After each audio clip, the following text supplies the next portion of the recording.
Itinanggi ni Senate President Tito Soto na nanganganib na siyang maalis sa posisyon. Kampante raw si Soto na pagbalik ng sesyon sa November 10, siya pa rin ang pinuno ng Senado. Pinabulaanan din ni Soto ang usap-usapan na matatanggal siya sa pwesto kaya daw nagbitiw bilang Blue Ribbon Chairman si Senate President Pro Tempore Ping Lacson.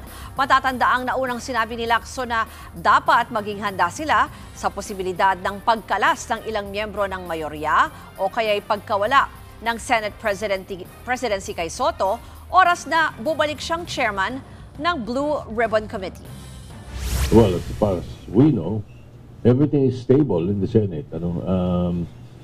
Meron kanya-kanya kaming mga inaasikaso, meron din kanya-kanya kaming mga problema. So,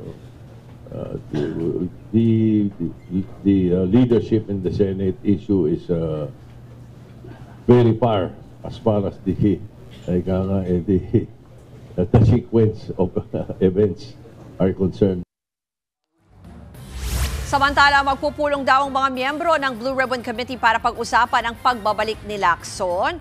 Una itong tinakda sa Lunes pero pinagpaliban dahil maraming senador ang nasa labas ng bansa. Pag-aaralan din kung kailangan pang magbotohan ulit ang mayorya o iaanunsyo na lang ang pagbabalik ni Lacson bilang chairman.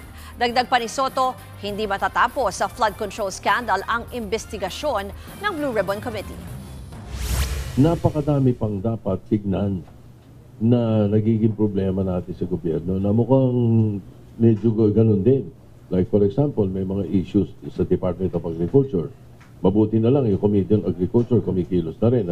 Agriculture issues, health, Department of Health, Department of Education. Mga kapatid, Ruth Cabalco, para sa mabilis na pasada ng mga balitang dapat niyong malaman, mag-follow at mag-subscribe sa social media pages ng News 5.